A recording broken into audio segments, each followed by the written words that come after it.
Police হত্যা মামলায় এবার নাসিরউদ্দিন পাটোয়ারি গ্রেফতার হয়েছে। পুলিশ হত্যাকাণ্ডের শিকার হয়েছে নাসিরউদ্দিন পাটোয়ারি রাজ সাক্ষী হবে।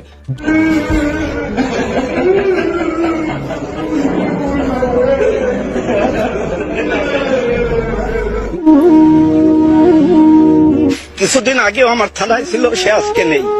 আসলে আমাদের পুরো পরিবার, আমার পুরো পুলিশ সদস্য, আমরা সত্যিকারের ট্রমা।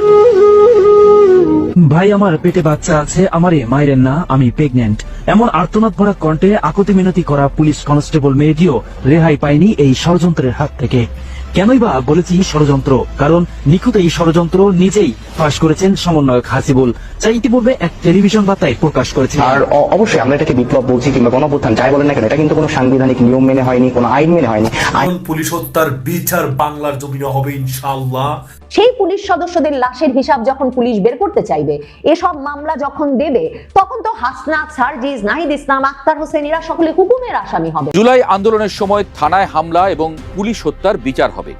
পুলিশ হত্যার স্বীকারোক্তি দেওয়া হবিগঞ্জের মাহাদিও এবার আর রক্ষা পাবে না। ছাত্র শিবিরের হাজারো ভাইরা আমরা পরিকল্পনা করছি পুরো ঢাকা শহরের সব থানা পুরাই দিব। আমরা পরিকল্পনা, সমস্যা কি? এটা আমি বিরক্ত, আমি দেশ স্বাধীন করছি।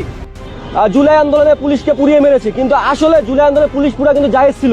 কেন পুলিশ পুরানো জায়েজ ছিল? সম্মানিত দর্শক মণ্ডলী, আজকের এই ভিডিওটি যে যেখান থেকে দেখছেন সকলকে অনুরোধ করছি আজকের এই ভিডিওটি শেষ পর্যন্ত দেখার জন্য, কেননা ভিডিওর শুরুতে বিশেষ কিছু অংশ দেখেছেন। সেই অংশ বিষয় থেকে আশা করি বুঝতে পেরেছেন আজকের কোন বিষয়টা আপনাদের সামনে তুলে ধরছি।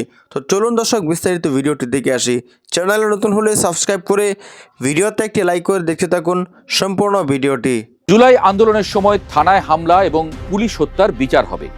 পুলিশ হত্যার স্বীকারোক্তি দেওয়া হবিগঞ্জের মাহাদিও এবার আর রক্ষা পাবে না। ছাত্র শিবিরের হাজারো ভাইরা আমরা পরিকল্পনা করছি পুরো ঢাকা শহরের সব থানা পুরাই দিব। আমরা পরিকল্পনা, সমস্যা কি? এটা আমি বিরক্ত, আমি দেশ স্বাধীন করছি।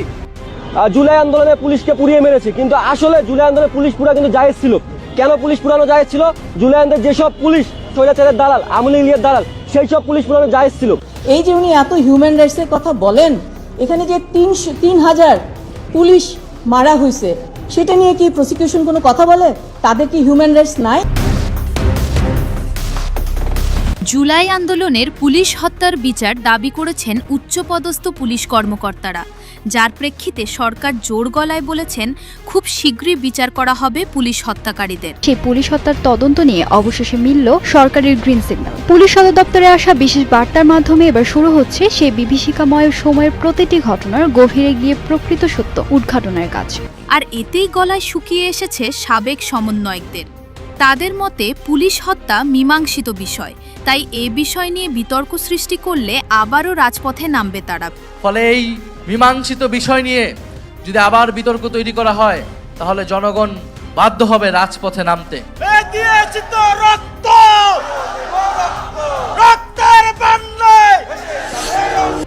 কিন্তু প্রশ্ন উঠেছে, কেন তারা এত ভয় পাচ্ছে?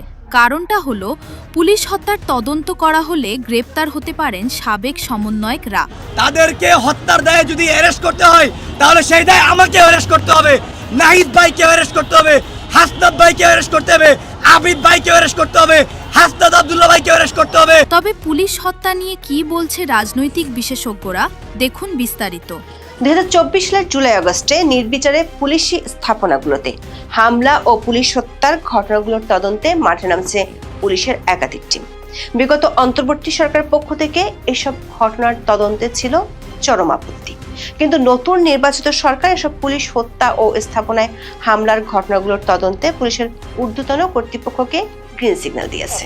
গ্রিন সিগন্যাল পেয়ে পুলিশ শুরু করেছে ছায়া তদন্ত। 24 গণ অভ্যুত্থানের সময় ঢাকা সহ দেশের বিভিন্ন স্থানে সহিংসতায় পুলিশের একাধিক জায়গায় ব্যাপক হামলা, অগ্নিসংযোগ ও পুলিশ সদস্যদের হত্যার ঘটনা ঘটেছিল। যেসব ঘটনা নিয়ে তদন্ত করতে পারে বিএনপি সরকার, কারণ বিএনপি সরকার ক্ষমতায় আসার পর একের পর এক পরিবর্তন হয়েছে, অনেক আসনে পরিবর্তন হয়েছে, জনপ্রশাসন, পুলিশ, শিক্ষা প্রশাসনের শীর্ষ পর্যায়ে বড় রদবদল হয়েছে। ইতিমধ্যে মন্ত্রিপরিষদ, সচিব, প্রধানমন্ত্রীর মুখ্য সচিব ও পুলিশের মহাপরিদর্শক পদে নতুন নিয়োগ দেওয়া হয়েছে। বিভিন্ন সংবাদ মাধ্যম সূত্রে খবর, 2024 সালে ঢাকা সহ দেশের বিভিন্ন স্থানে পুলিশের ওপর একাধিক পুলিশ স্টেশনগুলিতে অগ্নিসংযোগ হয়েছে, পুলিশ সদস্যদের হত্যা করা হয়েছে। পুলিশের সদর দফতর থেকে জানানো হয়েছে 44 জন সদস্যকে হত্যা করা হয়েছে। কিন্তু পুলিশের কর্মকর্তারা তারা সংখ্যাটা মানতে চাননি। তারা বলেন এর থেকেও আরও বেশি পুলিশের মৃত্যু হয়েছে, মোটেই 44 জন নয় সংখ্যাটা। যখন অন্তর্বর্তীকালীন সরকার ছিল, জুলাই আন্দোলনের সঙ্গে জড়িত অর্থাৎ নাহিদ, হাসনাত, সার্জিসদের কোনো রকম শাস্তি দেওয়া হয়নি। আর নতুন সরকার আসা তদন্তের কথা জানানো হয়েছে। স্বাভাবিকভাবেই তারা এই কথা শোনার পর ভয় রয়েছে। স্বরাষ্ট্র মন্ত্রণালয় পুলিশ সূত্র বলছে, নতুন সরকার দায়িত্ব নেওয়ার পর পুলিশের স্থাপনায় হামলা ও সদস্যদের হত্যা করার বিষয়টি আলোচনায় উঠে আসে। 1.5 বছরেও তদন্ত না হওয়ায় হতবাক সরকারের শীর্ষ মহলের কেউ কেউ। এসব ঘটনা মাত্র 5টিতে মামলা হয়েছে, আটক কিন্তু হয়নি কেউই।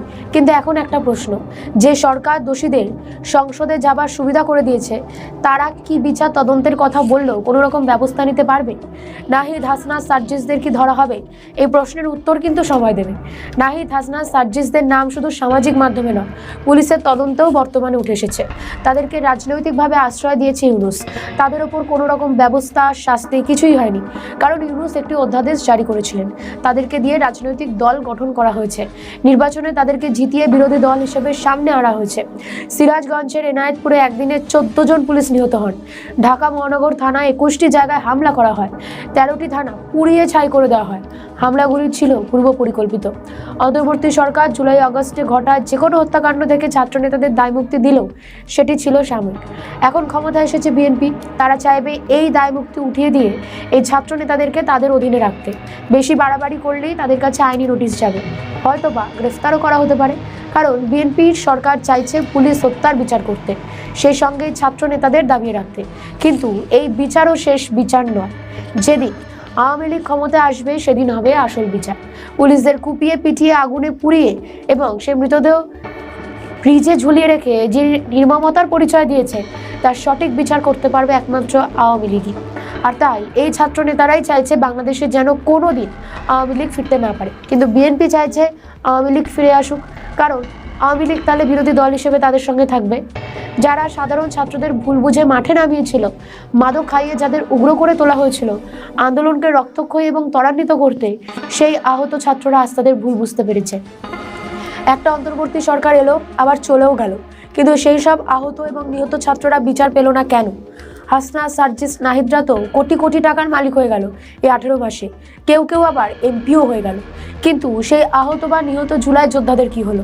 তবে নাহিদ, হাসনাত, সার্জিসদের তাদের নিয়ে কোনো মাথা ব্যথা নেই। তাদের ভয় হলো সরকার বদলেছে। এবার যদি জুলাই যোদ্ধাদের জন্য যে দায়মুক্তি দিয়েছিল অন্তর্বর্তী সরকার, সেটিকে বদলে যায়, তাহলে কি হবে জুলাই জঙ্গিদের? এখন দেখার দোষীরা তারা কিভাবে নিজেদের পিঠ বাঁচায়। কারণ 18 মাস তারা অনেক কিছু করেছে, অনেক ঘটনার সাক্ষী থেকেছে বাংলাদেশ। মানুষ অস্বস্তিতে পড়েছে, অনেকে দেশ ছেড়ে চলে গেছে, অনেক কাজ করেছে এই জুলাই জঙ্গিরা। এখন তারা সংসদে বসে আছেন, তাদের শাস্তির তাহলে কি হবে, সেটাই এখন। সম্মানিত দর্শক মণ্ডলী, আশা করি সম্পূর্ণ ভিডিওটি দেখলেন না এবং আজকের এই ভিডিও সম্বন্ধে আপনাদের মতামত অবশ্যই কমেন্ট সেকশনে জানিয়ে দিবেন। দেখা হচ্ছে পরবর্তী ভিডিওতে। আসসালামু আলাইকুম।